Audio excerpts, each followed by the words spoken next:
Hey, creator, I'm Ian Corzine, your social media lawyer. And before we get started with today's podcast, which is all about how to research content for your social media posts with Stephen Kiger of Platstack, I want to let you know about my website, iancorzine.com. There you can set up an online consult with me or one of my social media team members for an in-depth analysis of all your social media channels related to, copyright, trademark, maybe you have business questions. We're happy to help. You can get that stuff on iancorzine.com. Also, don't forget to go to my legal template store at iancorzine.com. There you can find agreements that you might use in your social media. It could be a collab agreement. It could be an LLC formation agreement. It could be a shareholders agreement. You need all those kind of documents to be legal in all your social media business dealings. And if you stick around to the end of today's podcast, I'm going to give you a 20% discount with a discount code. And it is, no, I'll do that later on at the end of the podcast. For all that, consults, legal templates, go to iancorzine.com. All right, let's get today's show. Are you ready? It's live from Los Angeles. It's your social media lawyer, Ian Corzine. Welcome to the Social Media Law Podcast. I'm Ian Corzine, your social media lawyer. I'm on a crusade to help creators understand the law better. And also, I want to protect your artistic freedom on social media. Today, I'm going to be joined by Stephen Kiger of Platstack. He is he has so much experience in the tech space as well as the marketing space. We're going to talk about his latest business, which is Platstack, which is an app that helps us content creators do research on the internet, organize our research, kind of consolidate our resources, and do a better job for our social media posts. By the way, if anytime you want to email me during the podcast, you can reach me at podcast@iancorzine.com. That's podcast@iancorzine.com. Or you're always free to hit me up on Twitter at Ian Corzine. Today, I am very happy to be joined by Steve Kiger. Steve, welcome to the show. Hey, thanks, Ian. Appreciate it. I'm excited to be here. Well, thank you so much for joining us. I know you're a busy man, and we really, really are excited about learning about this new way to do research on social media with Platstack. When we always start our podcast with a story, I think it's always good to kind of warm the audience up with some sort of story about you helping someone or a company or doing something, beneficial for someone, particularly social media creators or your clients. Yeah. So my background's in graphic design. I started back in high school. I've been doing it for about 20 years. And, I get people all the time asking me, hey, how'd you get started? I get high school kids or even college kids that are starting to get out. How did you get these clients? And so, one of my big passions is definitely giving back and helping educate people on all the things I've learned over the years. And so that could be as simple as, pointing them to the right videos to watch or pointing them to the right books to read in terms of, starting your own agency. I started my own creative agency, right out of college. Wow. Learned a lot, made a lot of mistakes. And, one of the things that part of the reason why we wanted to start Platstack is the content education, curation of knowledge, essentially. So instead of having, someone email me, I could just send them a link and there you go. There's the top 5 books to read, top 5 videos to watch, top 5 websites to follow, top 5 XYZ. And so it can give you a really good place to save all your knowledge and share it with the world.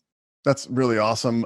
It kind of reminds me of this concept, this term we're using a lot now, swipe file. Here's my swipe file. And usually that's a file that's on a cloud that's full of PDFs, maybe some audio files, maybe some video files. But it sounds like your solution is way better. Before we get to it, though, I did want to talk to you about your background. I went through kind of your history, and I just saw a lot of graphic design, a lot of marketing experience. And you said you did it right out of college. How did you know at that time that that's what you wanted to do and you were ready to jump out into the workforce? Yeah, so I actually got a degree in marketing and finance, but I always was really passionate about the creative side. So mostly self-taught through high school. I remember going in high school and buying Adobe Photoshop books at Barnes & Noble. This was before YouTube. Oh, you could buy books in person? Oh, yeah, absolutely. Buy a book, that's 500 pages thick, and you go through one page. And now all the kids nowadays have it easy. They can just go to YouTube and type in what they want. But back then, you actually had to buy books to learn how to, do certain things. And so I was just really passionate about creating. And I remember I did a logo for a friend, and he's like, "Oh, how much do I owe you?" And I was like, dude, don't worry about it. He's like, well, I got to pay you something. So that was the first time I ever got paid to actually do something fun and creative. Wow. So, help friends through college and help family members. And my very first job out of college, I actually worked for a Fortune 500 company in the dental space. And I saw a huge need for dental marketing. There wasn't a lot of people doing it. And so I just created a kind of a dental marketing creative agency. I had never worked with a dentist. I just totally faked all the logos, faked all the brochures, faked all the websites. I mean, it was a total fake job, but I mean, I grew that thing and people loved it. And I started to, from there kind of expand out from the dental space. And, from there, started a couple of companies, learned a lot, lost a lot of money in companies, and then eventually got to a place where I, joined forces and created RocketSource. So it's been a fun journey. Wow. I love the creative side, but I've really gotten more into the data analytics and the qualitative data, which has been really fun and interesting, and definitely a passion to learn more about, human psychology and human behavior and what triggers people to buy emotionally and logically. Yeah, that is such an awesome subject. We could do a whole other podcast on that, multiple podcasts. Sure. You said you had some ups and downs when you're growing up in the business. What would you say? Do you have a one big lesson you always tell younger people? Like, hey, listen, there's one thing that you really should know. What is that? The one thing I always tell people is never burn a bridge. Especially in the creative space. And if you're an agency, you're going to get really crappy clients and they're going to suck. But you just suck up the job, do the job, make them happy. What I found is some of those really, really crappy people I'd never work for again actually gave me the best referrals. And so, as much as that pains to, just do what they want you to do, get it done. You don't want your name. I mean, you can Google my name. You will find no negative reviews about me. I've been doing this for 20 years, and that's why. Wow. It's because I'm going to make sure you're happy at the end of the day. And I probably will never work with you again. But you're not going to slander my name, and my name is my business for a long time. And so that's something everyone should take heart of, is just don't burn a bridge as much as you want to. It's going to hurt you a lot longer if you do. Yeah. I think sometimes we get caught up and we take a lot of, negative or rough manner of other people personally, like it's some reflection on us. But I find that 9 times out of 10, when someone is being direct or rough, a lot of times it's in my interest. And then when it's not about me. It's just about what's going on in them internally. So if there's a way for you to separate yourself out, not burn that bridge, keep that relationship strong, and just deliver on what you said you're going to deliver, a lot of times it makes everything okay. Yeah, absolutely. It really is so critical. As a designer, you really can't take things personally. People are going to say stuff, hey, I really don't like that. It sucks. And hey, there's nothing wrong with that. I always use this example going back to the dental marketing.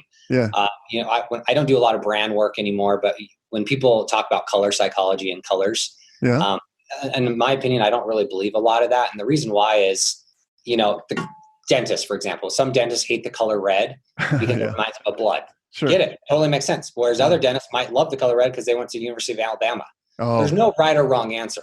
Right. It's all very personalized. It's personalized based on what your likes and wants are. And so ultimately, when you create logos or brands, as much as you can sway them, if they don't like you, there's nothing you can do. Right. And so it really comes down to what you want, what you like. I always say, Facebook, if Facebook was a purple instead of blue, it'd still be successful. Right. You're right. It's the experience that you're creating. It's not the color. It's funny. We get caught up sometimes in the way we shoot our videos, the way we do our posts, whether or not we have a $6,000 camera or a $1,000 camera. A lot of it really comes down to the simple lesson that no one seems to, well, not no one, a lot of people don't see. And that is it's content is king, right? I mean, kind of whatever color, if you're a yellow and orange and they're super contrasty, but you deliver an amazing product, we just kind of overlook that, right? Yep, absolutely. Yeah, for sure. Yeah. Awesome. All right. So now you're at RocketSource. That's your main corporation right now. Is that correct? That is correct. Yes. Okay.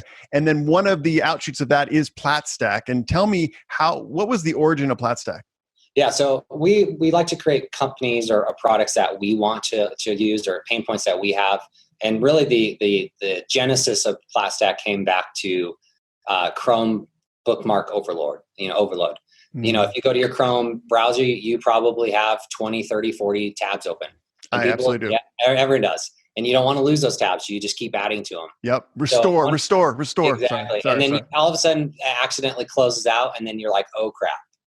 I don't know what to do. Yeah, day over. So really the genesis was like, there's got to be a better solution to just digitally organize all the stuff you have. And it doesn't matter if it's a Google spreadsheet or a Google Doc or a video or, shopping on Amazon. Yeah. The problem is all these platforms have their own kind of save for later, but you have to go back to those programs to find out about all that stuff. Yeah.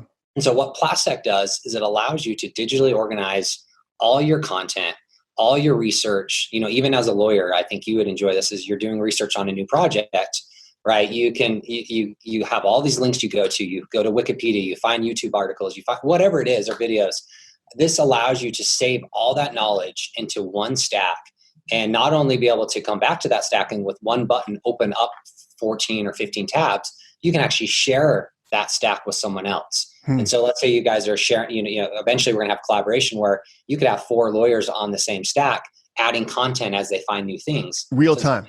Okay. Yeah. Instead of having to email back and forth and add it, you can actually add comments on links. You can say, hey, Ian, go check out, this YouTube video, but make sure you watch, video or make sure you watch minute 4, sure. Right? It's very particular to this case we're working on. Yeah. And so you can add context to your links. So that's one thing that's missing with bookmarks is you might save a bookmark and 2 weeks later, you're like, why the hell did I save this bookmark? All the time. Now you can add context around it. Now you can collaborate on the content you're curating and ultimately just get yourself way more organized as you continually do research. I know with lawyers specifically, you guys are always doing research. Oh, and so instead of having to go back to your history and try to find that obscure link you looked at 2 weeks ago, with one click, you can save it to a stack and you know exactly where it's at.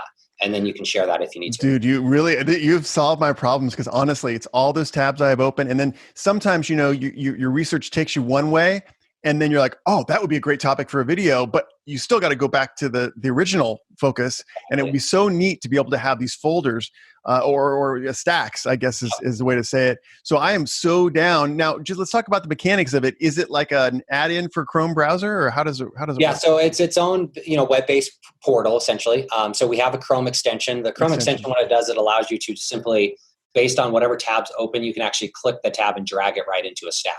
So you don't have to type in URLs, you don't have to copy URLs. You literally just click the tab and drag it into the stack and it's automatically saved. We do a lot of work to make sure we try to find a relevant image related to that. If it's a video, we'll take a screenshot of it. And so it's a very visual based search engine in terms of being able to find all your content. And so so it's mobile, obviously mobile friendly. Oh, it is great. We will eventually have mobile apps where you can actually consume all that content on your mobile phone and save links and all that stuff. But right now, mostly you can search or you can view all your stuff on mobile device, but most of the organization's still on desktop. And so, it's just it's a web free app that you can download and, play with. We're obviously in active beta right now. So if you work, if you open it and create an account and you find a bug, please let us know. We know there are bugs. It's a complex problem. And so we're really just actively looking for people to use the program and give us feedback. And so you're saying now it is actually free. It is, totally free. Anyone can use it. Anyone can download. Anyone can create it. Like I said, we're pushing updates weekly right now in terms of new things that are coming up. And I'll tell you what, in 3 months, it's going to be an amazing program. We have such an amazing vision of where we want to take the program. Yeah. Right now, it's really focused on organization. Where we really want to go, and I think you'll really appreciate this, is being able to share the knowledge that you have between your ears with the world. So, I'm sure you get people asking all the time, hey, I want to start a podcast. What should I start with? This platform allows you to show, hey, this is the microphone you should buy. Here's your audio you should use. Here's the software you should use. Here's, if you want to get started, here's 4 books that you really should read on this. Here's 4 videos on social media that you should, follow. Wow. And so you can essentially take all that knowledge that you've done over the many years you've done this research and share that with one link. And then what's cool about it is as you add new things, people will be notified of those new things that you've added. And so you can always be up to date with, whatever you're finding. Now, what about people who are not registered users? Can they still access the link?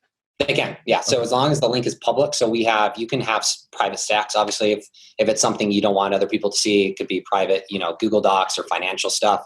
You don't want people to see that stuff, so you can make those private. But as long as the stack is public, anyone can find it, and you can actually, with one link, you can share that with anyone. You don't have to register for an account, and then all those people can actually consume that content as well. Wow. I see so many applications of this. I mean, especially for collaboration, I could just see Yeah, someone saying, "Hey, we want to write a book together about joke writing," right? exactly.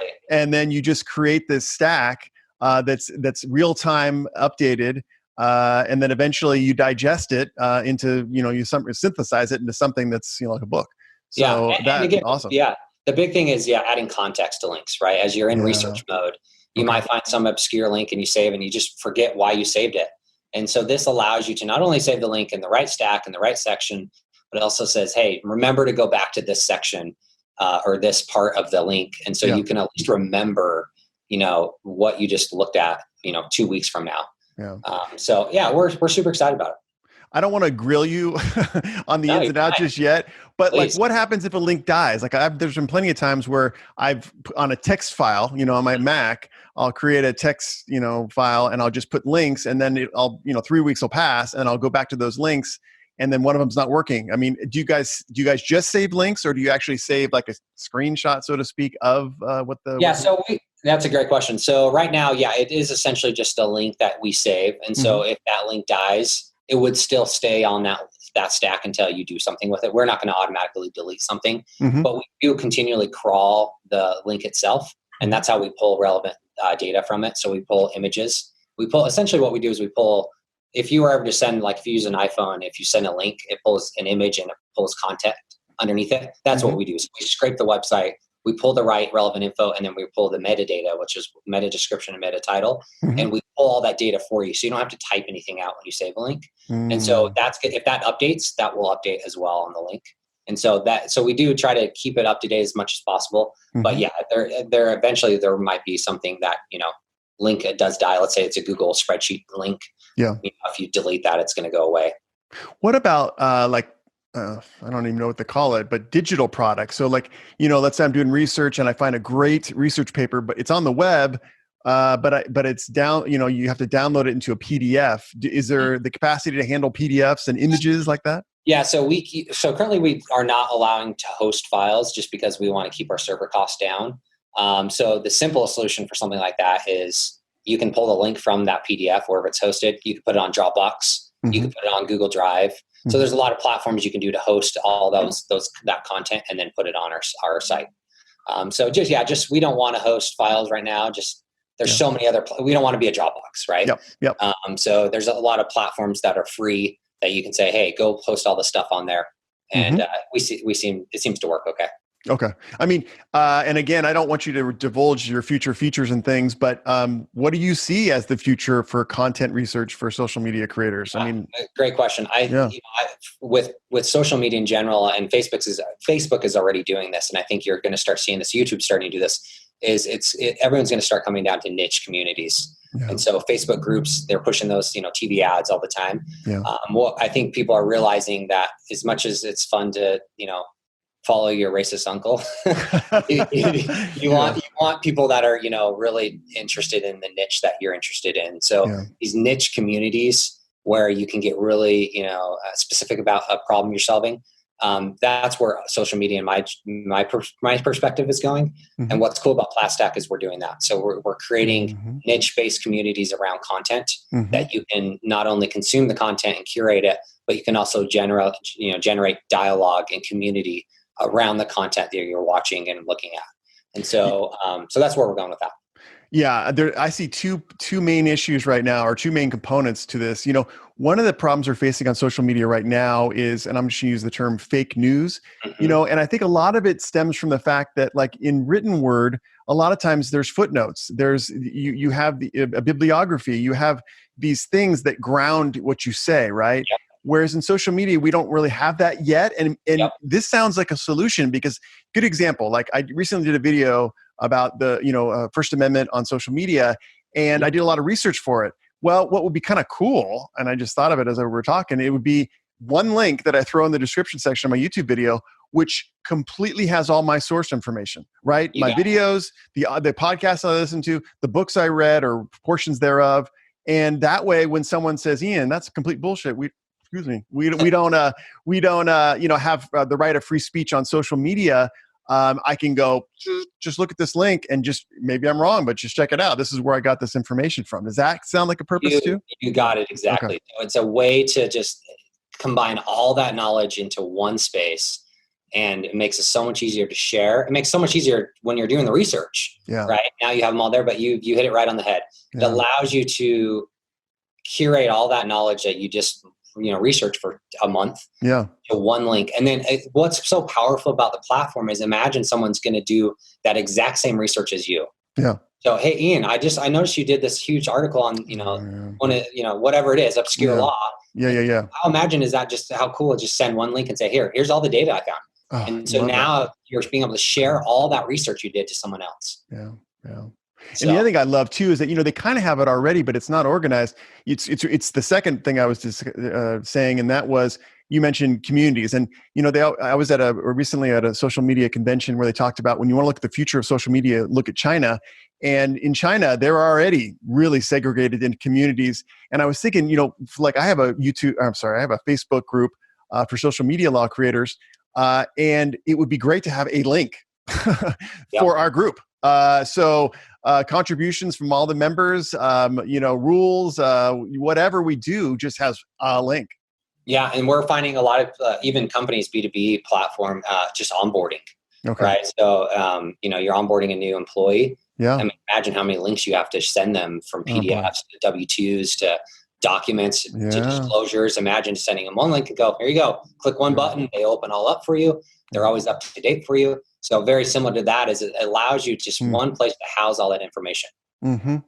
So, well, one kind of main question I have for you, Steve, is when you become a billionaire, can you invite me on a snowboarding trip to Utah? I will please? absolutely invite you. But let's not go to Utah. I've never done Alaska. Oh, dude. I want to do heli skiing. I've never done that. I've never done that either. So, all right, deal. So I've traveled for the most part, all around, not Europe yet, but, all through British Columbia, all through America. We're both, avid snowboarder people. And I got to tell you, I mean, we're top 5 is Park City and Utah in general, 13 resorts within a half an hour to an hour of the Salt Lake City airport. And the first day you arrive is free at the Park City resorts. I mean, you cannot beat that. Jeez. I grew up 20 minutes from Snowbird and Alta, so I was very lucky to learn at a very young age, and I'm now just barely starting to take my daughter. Yeah. So she started ski lessons this year, and it's pretty awesome to watch her start to get it. So super exciting.